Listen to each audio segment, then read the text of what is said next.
Good evening, you're watching A News. I'm Katie Wilson. Here are the headlines. Trump orders 2 nuclear submarines to be moved closer to Russia. The UN Security Council convened to discuss recent strikes against Ukraine.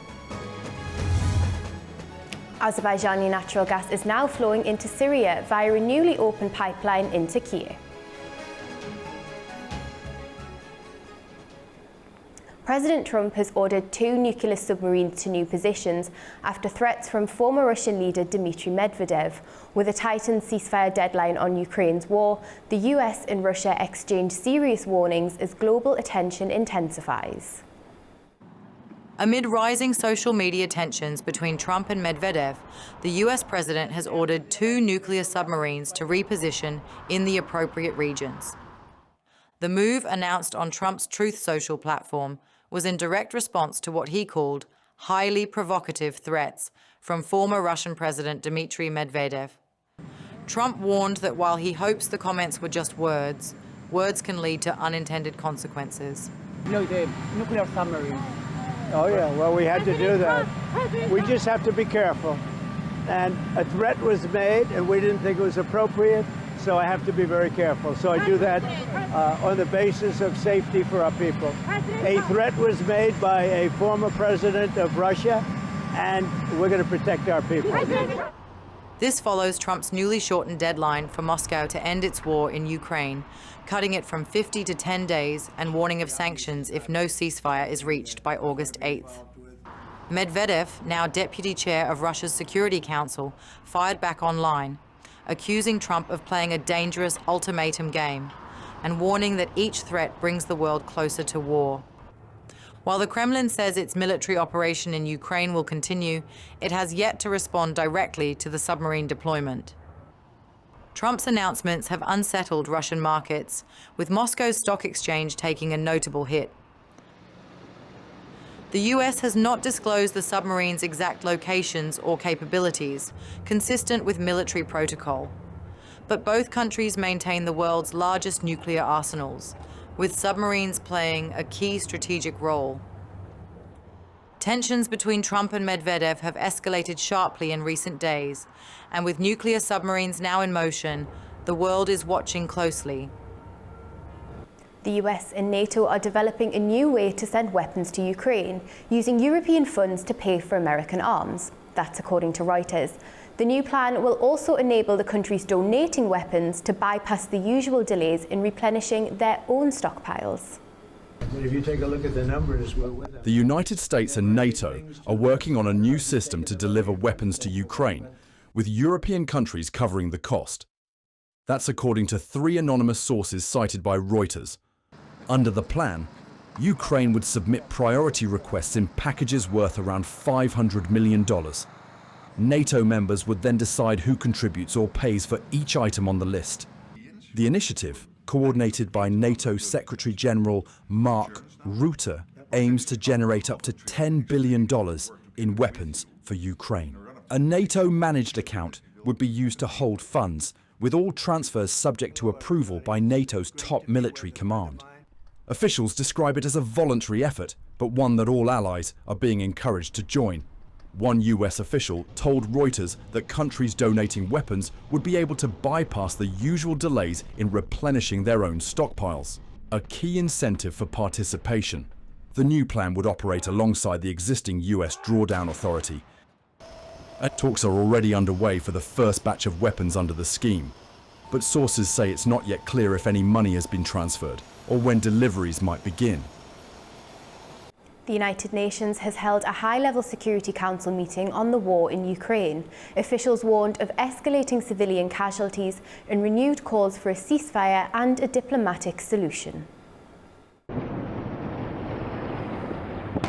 The situation in Ukraine has sharply deteriorated after a deadly wave of missile and drone strikes on Kyiv killed at least 31 people and injured over 150, including 16 children.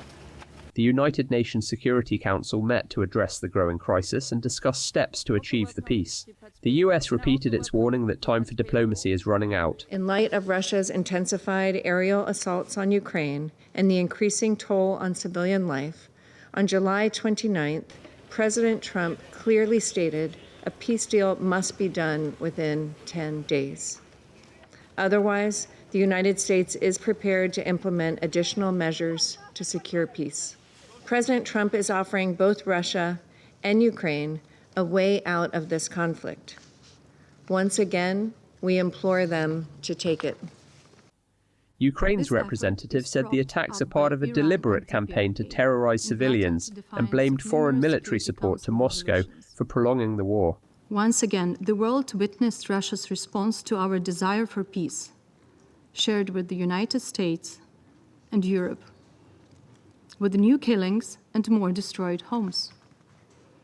It is a deliberate campaign to terrorize civilians and destroy any notion of normal life in Ukraine. Russia denied targeting civilians and accused Kyiv of manipulating the council to maintain Western backing. The UN urged all parties to commit to a full ceasefire and return to talks. The US imposed tariffs ranging from 10% to 50% on approximately 69 countries, raising the global average tariff to around 18%. Global markets are under financial pressure as concerned governments threaten trade retaliation. However, calls for diplomatic negotiations remain the primary response. Joining me now is political scientist Felipe Fernandes. Thank you for being with us. Now, what are the implications of these new tariffs for the current world order? Good evening, Katie. So, first and foremost, it seems like the US are the ones who are accelerating the changes that are already happening apart from the US within the current world order. So the US basically established a world order based in two terms: after World War II and the fall of the Soviet Union, based on American hegemony, liberal economy policies, and multilateralism, not just the US with its allies, but also based on the international organizations that were established and deepened. Now, we are basically facing an increased lack of trust in the US, given the less predictability of this Trump administration, and its allies cannot understand what's going to happen in 6 months' time, let alone on the mid or long range. A lack of trust in the same international organizations that the US helped to establish. And these international organizations are also being perceived as incapable of mediating relations between countries or blocs.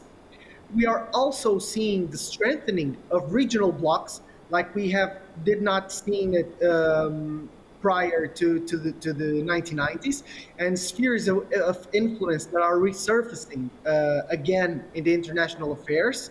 And lastly, I would say the possibility of other superpowers to keep emerging and expand their influence. China is going at it. Russia is trying to go for it as well. And but now we have some massive key players from the Middle East, like Saudi Arabia and Qatar, and even countries in the Asia-Pacific region, such as Japan and South Korea. Of course, let's stick with China for a second, as you've touched on China. Will Trump's aggressive trade policy lead to more global tension because of China? That can certainly happen, and we are already seeing it. So a strategic rivalry, basically on the U.S. versus China, is seen as an opportunity for China to expand its influence internationally. It was basically a second-tier actor because of the U.S. being so well established as a hegemonic superpower. But now China is trying to change the current world world order, and is trying to do it from within the international organizations.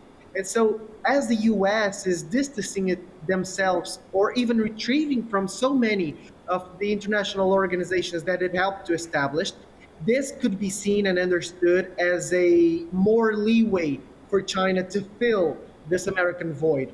And so when we are talking about regional blocs that are now emerging, we are also understanding the increase of polarization that seems a possible path for the future of international affairs. So basically the US bloc on one hand and the China bloc on the other. And this China bloc needs to be taken seriously, as the BRICS, for instance, are expanding and are trying to challenge the US dollar as the preferable international currency, for instance.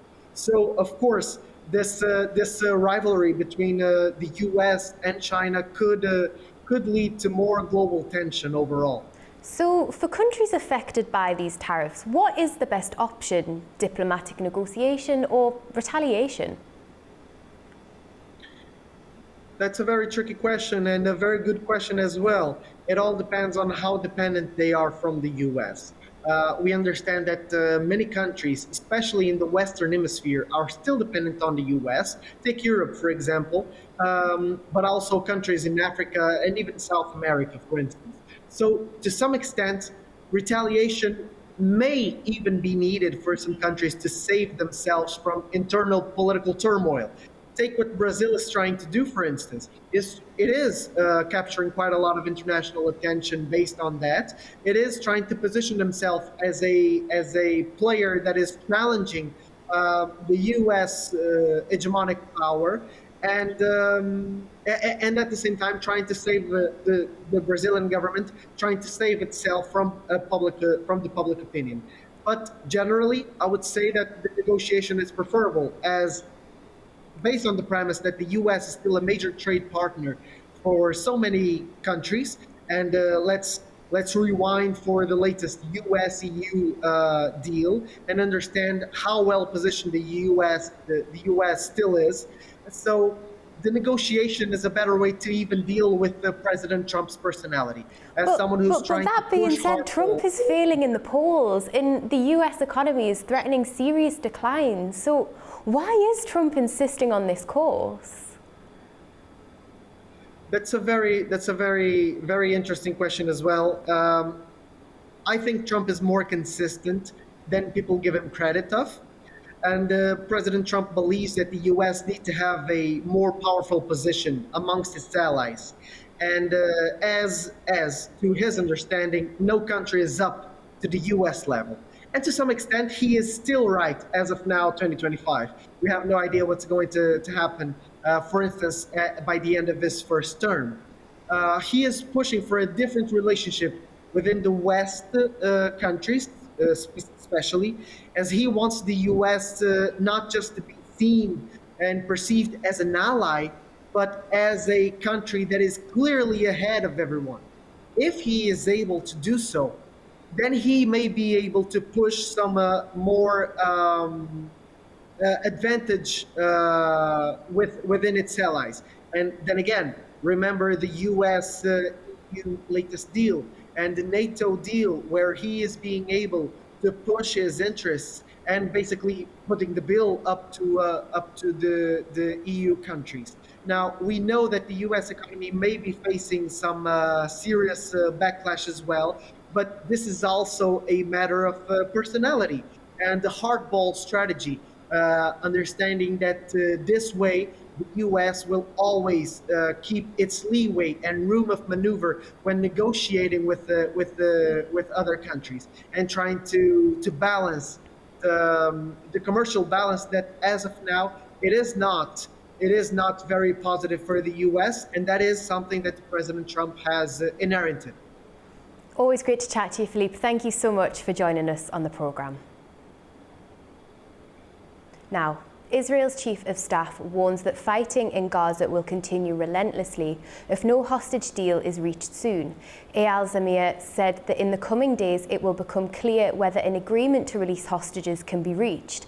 If not, military operations will press on without pause. So far, both sides have been unable to secure a comprehensive and sustainable ceasefire deal.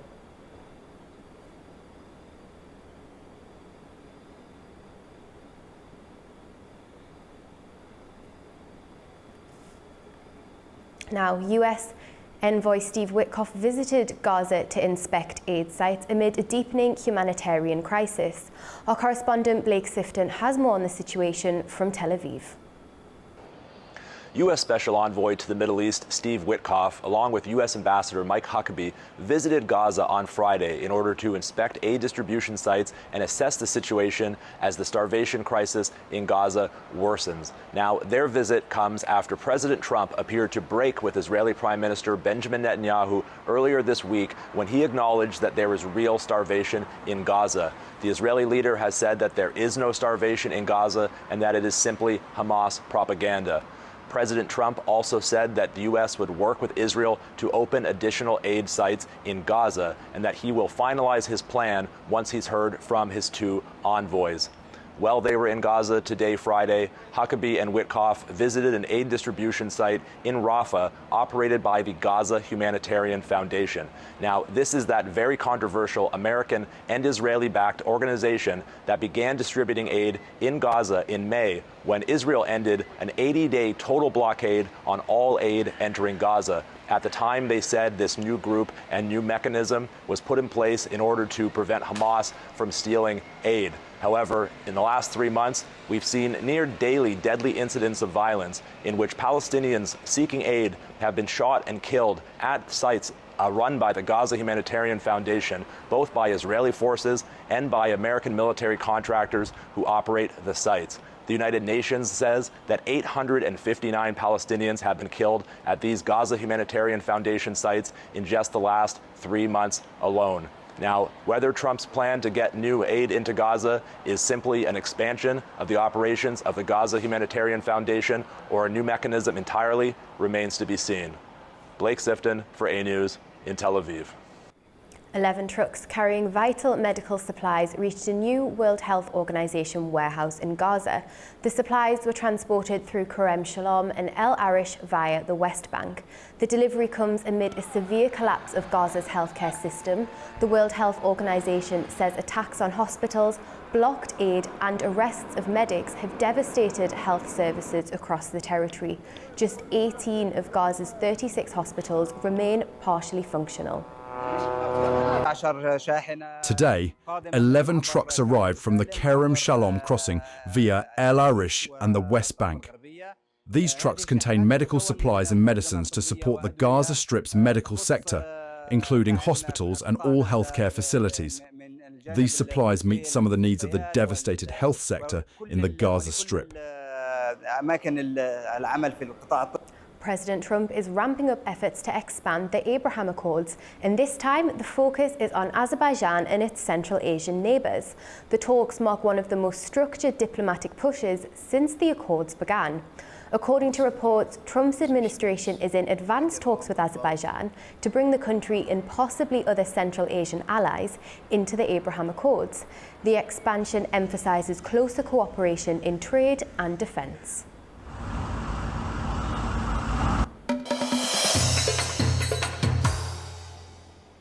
In a watershed moment for regional energy cooperation, Azerbaijani natural gas is now flowing into Syria through a newly opened pipeline into Kiev's Kilis province. Our reporter Leyla Rahimli has more on the story from Kilis. We are in Turkey and Kilis now. It is a historic day for regional energy cooperation and diplomacy.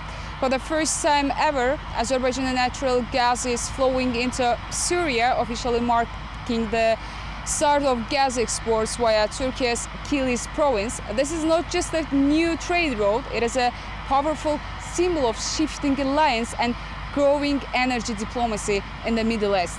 The pipeline connection, launched today on 2nd day of August, delivered 3.4 million cubic meters of gas per day, enough to meet the needs of nearly 5 million Syrian households. Energy experts say that this is not just help stabilize Syria's war-damaged energy infrastructure and kickstart wider reconstruction efforts. But what makes this moment even more significant is the political backdrop. The gas deal follows months of strategic dialogue between Azerbaijan and Syria's transitional government, including 2 meetings this year between President Ilham Aliyev and Syria's transitional president Ahmed al-Shara, one in Antalya in April and another one just last month in Baku.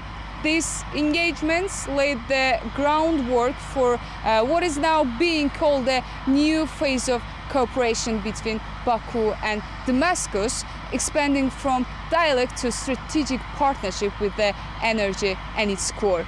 Following the initial contacts, Azerbaijan showed early support for Syria's territorial integrity and sovereignty during its transitional period. In May, President Ilham Aliyev sent Deputy Prime Minister Samir Sharifov to Damascus to explore reconstruction, energy, cultural and educational collaboration. Now the gas flow represents the first real outcome of those talks and signals Azerbaijan's intent to play a broader role in the post-conflict stabilization efforts across the region. Currently, Azerbaijan has reached 12 European countries, but this Syrian road through Turkey is Azerbaijan's first active pipeline access into the Middle East, marking a turning point in Baku's energy export geography. And it is also a step toward energy market diversification. If the Syria-Jordan gas pipeline previously damaged during the conflict is restored, Azerbaijan could potentially reach Egypt, opening a southern corridor into North Africa. This is not just only boosts Azerbaijan's global energy profile, but also adds a new dimension to regional diplomacy. Baku now positions itself as a neutral, reliable energy supplier and a bridge between Europe and the Arab world. It is worth noting that Azerbaijan is also increasing its electricity production, particularly through renewables. This is mean green energy exports to the Middle East may follow further deepening ties with Syria as it rebuilds its power grid. In short, today's gas launch is more than just a technical milestone, it's the beginning of a wider transformation. And this is Leyla Rahimli reporting from Turkey, Kilis for A News. Well, my colleague Leyla conducted an exclusive interview with Turkey's Minister of Energy and Natural Resources, Alparslan Bayraktar, in Kilis. The minister underlined the humanitarian importance of the gas supply project to Syria and its role in supporting stability across the region. But in the middle of summer, if you say people that we are supplying gas to Syria, maybe people will not understand, because basically this is not for heating, but basically this is for power generation. Because there are power generation plants in Syria, but unfortunately they don't have gas. And when they don't have gas, there is no electricity generation. And unfortunately in Syria today, they only supply 4 to 5 hours electricity to people. So that's why we started to develop this project to normalize the life in Syria and for Syrian people. Because especially after the collapse of Assad regime, it was very important for Turkey and for the region to keep the stability in the region, peace and stability, to provide this to region and Syria. So that's why we started to develop some projects in the field of energy, because whatever you ask, it requires investment in Syria. Energy infrastructure, transportation, energy transmission, distribution, gas, and everything. So that's why we developed this project together with Azerbaijan, with the help and support of Qatar, this state-level involvement, and a great example of how regional cooperation will help the security of supply of country and region. And through this project, we are going to be able to supply electricity to almost 5 million households in Syria. Well, frankly, we were planning this for several months, and it wasn't an easy project, because this territory, we are just kilometers away from the Syrian-Turkey border. And this border, there was some areas have some mines. So first we need to clean up this area to prepare this interconnection facility. And then in a very short period of time, we collect all the relevant equipment, because normally it takes like a year or two to develop this interconnection. But through this, and we help also Syrian side to prepare their side, their territory investment. And through this, we were able to supply gas to Syria. And this is important, and Azerbaijan and Janab President Aliyev look at this project as like a humanitarian project. And their last conversation with President Erdogan in Hankendi, in our president visit, they decided to include Azerbaijan to this project with SOCAR. They are producing gas. They are supplying gas to everywhere, Turkey, to Europe. But the very first time, gas from Azerbaijan will reach to Middle East country, Syria, and help, inshallah, to normalize life in Syria and bring peace, stability, and prosperity to the region. Turkey and Qatar are entering a new era of economic partnership as a major trade agreement came into effect aiming to boost investment between the two countries. Our Turkey correspondent Aliya Aziz reports. A major agreement between Turkey and Qatar began on Friday as the Trade and Economic Partnership Agreement officially enters into force. Originally signed in 2018, the deal aims to boost mutual investments, simplify business procedures, and encourage projects focused on employment and production, according to Turkey's Trade Ministry. The agreement removes many custom duties and trade barriers, allowing Turkish companies greater access to Qatar's market. With an annual trade volume of $1.1 billion in 2024 and Turkey enjoying a $328 million trade surplus, the goal now is to raise that figure to $5 billion in the medium term. The agreement strengthens the already close political and economic bond between Ankara and Doha. Turkey and Qatar maintain regular high-level meetings through their Supreme Strategic Committee, launched in 2015. These summits, co-chaired by President Recep Tayyip Erdogan and Emir Sheikh Tamim bin Hamad Al Thani, have led to wide-ranging cooperation in defense, construction, energy, and more. Turkey has firmly supported Qatar during the 2017 Gulf blockade, building a foundation of mutual trust. Today, that trust is evolving into strategic economic alignment. On that note, Turkey has a military base in Qatar, and in June 2017, Turkish parliament fast-tracked the deployment of Turkish troops in Qatar. With this agreement now in force, both sides hope to further strengthen existing ties between the nations. For A News, this is Aliya Aziz, Istanbul, Turkey. The first meeting of the Turkish Parliament's Commission on the Disarmament of the Kurdistan Workers' Party, also known as the PKK, is scheduled for August the 5th. The Commission, which will include deputies from all parties represented in Parliament, will work on developing the legal framework for the PKK disarmament process. The party, which is outlawed and recognised as a terrorist organisation in the country, announced its intention to disband in May. Armenia said it will carry out joint military exercises alongside the US from August 12th till the 20th.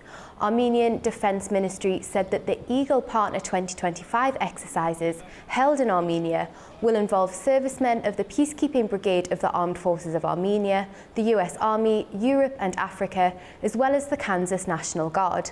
The drills are designed to prepare and carry out peacekeeping tasks with an emphasis on medical evacuation procedures. Georgia's economy is showing strong momentum with new data revealing significant growth in key sectors. The National Statistics Service offers a snapshot of the country's performance midway through the year. Preliminary figures show Georgia's real GDP grew by over 6% in June 2025 compared to the same time last year. The average growth for the first half of the year now stands at 8.3%. Driving the growth were sectors like information and communication, manufacturing, finance, transport and trade. However, the construction and energy sectors continued to decline. That's all we have for now from Baku. Stay tuned to A News for more updates and enjoy the rest of your weekend.